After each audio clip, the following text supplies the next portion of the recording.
नमस्कार। आज हम सुनेंगे श्री शिव महापुराण के सृष्टि खंड के तीसरे अध्याय को।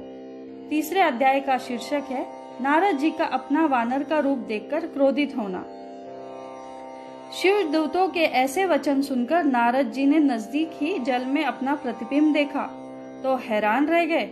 अपना वानर का रूप देखकर क्रोध के वशीभूत हो गए। तब तो नारद जी ने सबसे पहले पास खड़े दोनों शिवदूतों को शाप दिया कि तुमने ब्राह्मण रूप होकर मेरी हंसी उड़ाई, इसी वजह से तुम ब्राह्मण कुल में पैदा होकर घोर राक्षस हो जाओ। शाप सुनकर दोनों शिवदूत वापस चले गए। नारद जी अपने असली रूप को प्राप्त करके तो कुछ न पूछो कि कितने क्रोधित हुए। उनके क्रोध का कोई ठिकाना न था। उन्होंने अपने हृदय में निर्धारित किया कि आज तो मैं विष्णु जी को शाप दे दूंगा या फिर अपने शरीर को त्याग दूंगा। ऐसा दृढ़ निश्चय करके जब नारद जी विष्णु लोक में भगवान विष्णु जी के पास पहुँचे तो उन्होंने भगवान को विष्णु मोहिनी के पास बैठे देखा। नारद जी को आते हुए देखकर विष्णु जी ने नारद जी से कहा कि कहिए ऋषिराज, आज तो आप बहुत दुखी प्रतीत हो रहे हैं। भगवान विष्णु जी के ऐसे वचनों ने नारद जी को क्रोधाग्नि में घी का कार्य किया। नारद जी क्रोध कर अहंकार में बोले, नारायण, आप बड़े छलिए हो। अमृत बांटते समय मोहिनी रूप धरकर दैत्यों के साथ छल करके मदिरा का पान कराया तथा उनसे अमृत कलश छीन लिया। जलंधर के साथ छल करके उसकी स्त्री के सतीत्व को डिगा दिया और भोले शंकर को विषपान कराया। स्वयं मणि और लक्ष्मी को ले लिया। भगवान श्री शिवजी ने तुमको सबसे बड़ा बताकर अत्यंत भूल की है। तुमने सर्वश्रेष्ठ होने के अहंकार वश से सब अनर्थ किए हैं। तुम हर तरह से स्वतंत्र हो और यह भी जानते हो कि आपको दंड देने वाला कोई नहीं है। आज मैं आपको शाप देता हूँ जो कि कदापि असत्य न होगा। तुमने मनुष्य रूप होकर मुझे अपमानित किया है। इसी रूप में तुम राजा होगे और स्त्री वियोग में मेरी ही भांति वीरा पीड़ा भोगतोगे। तुमने वानर रूप में मेरी हंसी उड़वाई है। ये ही वानर उस समय तुम्हारा सहायता करेंगे। इस प्रकार नारद जी ने विष्णु भगवान को शाप देकर अपना क्रोध शांत किया। नारद जी का शाप सुनकर भगवान मंद मंद मुस्कुराते रहे। भगवान शिव जी की ऐसी इच्छा जानकर उन्होंने शाप को ग्रहण कर लिया। अपनी माया से उसी समय नारद जी को मुक्त किया। माया से रहित होते ही माया रूपी विश्व मोहिनी वहां से अदृश्य हो गई। तब तो नारद जी को अंतरात्मा द्वारा ज्ञान हुआ तो वे अपने मन में बहुत पछताने लगे कि यह मैंने क्या किया। मैंने काम के वशीभूत होकर त्रिलोकपति को शाप दे डाला। अहंकार में आकर अपना ही यशगान किया। फिर तो नारद जी हरि के चरणों में गिरकर क्षमा याचना करने लगे। हे प्रभु, मुझे क्षमा करो। मैंने भगवान त्रिलोचन की माया से वशीभूत होकर यह अनर्थ किया है। मुझे इस पाप से मुक्ति का कोई उपाय बताकर इस दास पर कृपा दृष्टि कीजिए। नारद जी के द्वारा क्षमा याचना के ऐसे वचन सुनकर भगवान विष्णु जी ने अपने चरणों पे पड़े श्री नारद जी को उठाकर बड़े प्रेम से अपने गले लगाया और मधुर वाणी द्वारा कहने लगे, हे नारद जी, तुमने भगवान शिव शंकर का कहा नहीं माना। यह सब उसी का परिणाम है। पर पार ब्रह्म सच्चिदानंद सत्व रज तम से दूर है, निर्गुण निर्विकार है। उन्हीं के वर से मैं सर्वश्रेष्ठ बना हूँ। इसलिए हे नारद, तुम भगवान शिव जी का ध्यान करो। मेरा उनसे अनन्य प्रेम है। शिव भक्त मेरा अत्यंत प्रिय है। शिव द्रोही मुझे सपने में भी नहीं पा सकता है। इसलिए तुम भगवान श्री शिव शंकर जी को अपने हृदय में स्नान देकर उनकी नगरी काशीपुरी चले जाओ। वहां जाकर समस्त संशय का त्याग करके श्री शिव जी की पूजा करो। उन्हीं के गुणों का बखान करो। शिव नाम के स्तोत्र का प्रेम पाठ करो। तुम्हारे समस्त पाप नष्ट होंगे। काशीपुरी में त्रिनेत्री भगवान शंकर जी के दर्शन करने के पश्चात अपने पितामह ब्रह्मा जी से निकट जाकर भगवान शंकर के नाम की महिमा को जानो, क्योंकि चतुर्मुखी ब्रह्मा जी भगवान शिव शंकर जी के अनन्य भक्त है। श्री सूत जी बोले। ऐसा कहकर भगवान श्री विष्णु अंतर्ध्यान हो गए। तब श्री नारद जी वहां के काशीपुरी को प्रस्थान कर गए। मार्ग में उन्हें एक द्वारा शापित वे दोनों शिवदूत भी मिले। उन्होंने नारद जी के चरणों में गिरकर क्षमा मांगी। उनकी प्रार्थना को सुनकर नारद जी बोले, हे रुद्रगणों, श्री शंकर जी की योग माया से भ्रमित होकर मैंने ऐसा अनर्थ किया है, लेकिन मेरा वचन कभी खाली नहीं जाता। तुम्हें शाप तो भोगना पड़ेगा। तुम दोनों मुनि वीर्य द्वारा एक राक्षसी के द्वारा जन्म पाओगे। तुम भगवान शंकर के परम भक्त तथा प्रतापी होंगे। समस्त सृष्टि पर तुम्हारा अधिकार होगा। अनेकों साल सुख भोगने के पश्चात भगवान विष्णु अपने दूसरे रूप में आकर तुम्हें मुक्ति प्रदान करेंगे। ऐसा कहकर नारद जी श्री ब्रह्मा जी के पास जाकर प्रार्थना करने लगे। हे प्रभु, भगवान श्री विष्णु की कथा तो आपने मुझे सुना दी। अब मुझे भगवान शंकर जी के अनेक चरित्रों को सुनने का तीव्र लालसा है। मैं यह जानना चाहता हूँ कि सदाशिव सृष्टि के अतिरिक्त किस रूप में आते हैं, सृष्टि के मध्य में उनकी क्या लीला होती है, और सृष्टि के अंत में अर्थात सृष्टि के प्रलय काल में वह सदाशिव महेश्वर कहाँ पर निवास करते हैं तथा प्रसन्न होकर अपने भक्तों को क्या देते हैं, और भगवान शिव किस प्रकार शीघ्र प्रसन्न होते हैं, और सभी चरित्रों का विस्तृत वर्णन मुझको सुनाइए, जिससे मेरा इस भव सागर के कल्याण हो जाए। अब हम सुनेंगे चौथा अध्याय। चौथे अध्याय का शीर्षक है ब्रह्मा जी का नारद के कहने पर भगवान सदाशिव के निर्गुण चरित्रों का वर्णन करना। महर्षि सूत जी ऋषिगणों को इतनी कथा सुनाकर कहने लगे कि श्री नारद जी का प्रश्न सुनकर ब्रह्मा जी बहुत प्रसन्न हुए। भगवान शिव जी का नाम सुनकर ब्रह्मा जी को रोमांच हो आया, अश्रुपात होने लगा। उन्होंने कहा, नारद, तू धन्य है, तूने मेरे कुल का नाम रोशन कर दिया, क्योंकि तुम भगवान शिव जी के भक्त बने हो।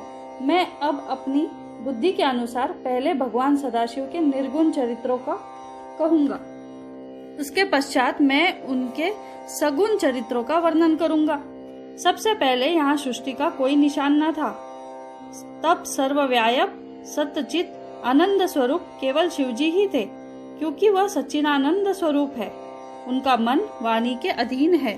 न ही वह सूक्ष्म है, न ही वो स्थूल है, न ही वह छोटे है, न ही वो बड़े, न ही वो नीचे है तथा न ही वो ऊंचे। वह माया से रहित और पापों से परे है। वह जन्म मरण से मुक्त है, निराकार, अजन्मा तथा अनादि है, सारी दृष्टि के मालिक और सबसे बड़े है, कर्मों का फल देने वाले, सर्वव्यापक, आदि अंत से रहित। ऐसे भगवान शिव की उपासना विष्णु जी भी करते हैं तथा मैं भी करता हूँ। उनकी कृपा के बिना कोई कुछ भी प्राप्त नहीं कर सकता। भले ही योगी ध्यानावस्था में उन्हें देख के, लेकिन उनके आदि तथा अंत को बिल्कुल नहीं जानते। उन संपूर्ण ज्ञान स्वरूप तथा सत्य स्वरूप सदाशिव को वेद नेति नेति कहकर पुकारते हैं। मूर्ख मनुष्य भला उन्हें क्या जान सकता है। वह निर्गुण है, बिना आँख के देखते हैं, कान के बिना सुनते हैं, बिना जीवा के बोलते हैं, बिना हाथों के सारे काम करते हैं तथा बिना पैरों के चलते हैं। जिस महापुरुष के ऐसे विलक्षण काम हो, उनकी स्तुति भला कौन कर सकता है। उन्होंने इच्छा की कि मैं एक हूँ तथा उस इच्छा पे पैदा होने के साथ ही वह एक हो गए। इस प्रकार निर्गुण और सगुण स्वरूप में कोई भेद नहीं। प्रभु सदाशिव के सगुण स्वरूप का केवल ध्यान करना ही समस्त फलों को प्रदान करने वाला है।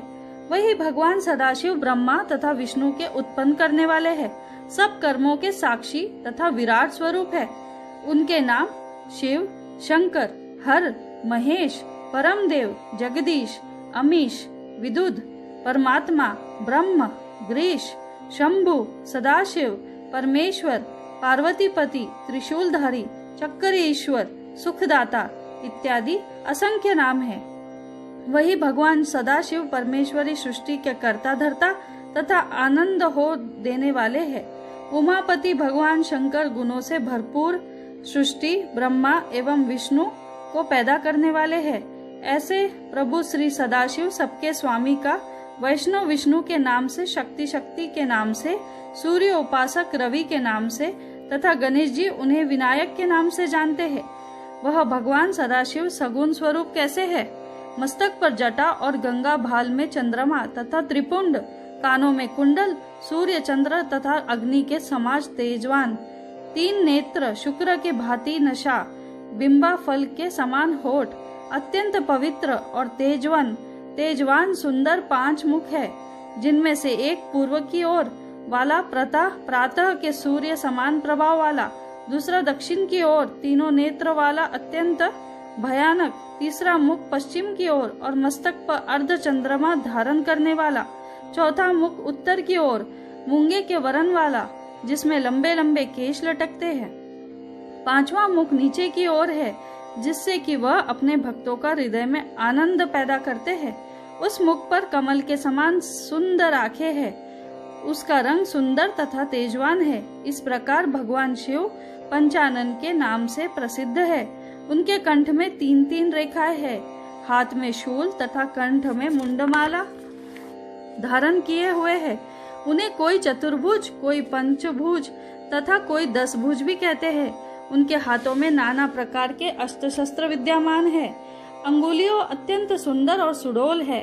भगवान सदाशिव का वक्ष बड़ा लंबा चौड़ा, पेट सुंदर, नाभि गंभीर, कटी अद्भुत जांगे हरी कदली खंभों के समान चिकनी गोल तथा सुड़ेल, तलवे चमकीले चंद्रमा के समान स्वच्छ सुंदर श्वेत वर्ण वाले। भगवान शिव मस्तक पर भस्म लगाए हुए, 5 कलाओं और ब्रह्मा से युक्त 3 शक्तियों को धारण किए हुए, 5 तथा 6 अक्षरों से बने हुए शरीर वाले भगवान सदाशिव योगियों तथा महर्षियों के ध्यान में शीघ्र नहीं आते, जिस प्रकार वह अनेकों ध्यान वाले भी है, लेकिन उनको जानने वाले यह कौन है? शंकर जी की महिमा, नाम तथा ध्यान अनगिनत है, जिनको वेद पुराण तथा तपस्वी भी नहीं जान सके, लेकिन उनकी कृपा से मूर्ख भी उनके दर्शन कर लेते हैं। प्रमाण के लिए गंगा, व्याधि आदि के नाम लिए जा सकते हैं। बिना प्रेम के उनको कोई नहीं देख सकता। सगुण रूप में आकर सदाशिव ने अपनी शक्ति का पैदा किया। वह स्वच्छ शरीर वाली, कभी नाश न होने वाली, शक्ति प्रदान, प्रकृति गुणवती, माया विकास से रहित जननी अंबिका, प्रकृति संपूर्ण लोकों की ईश्वरी, त्रिदेवी की माता, नित्या तथा मूल कारण कहलाई, जिसकी 8 भुजाएं है तथा जो विचित्र मुख वाली तथा शुभा है।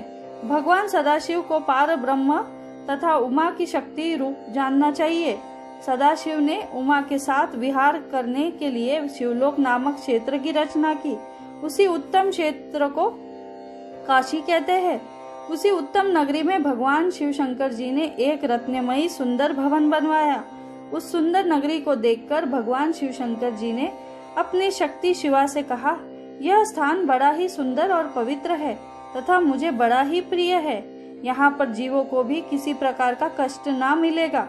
यह कहकर भगवान शिव जी शिवा के साथ वहाँ रहने लगे।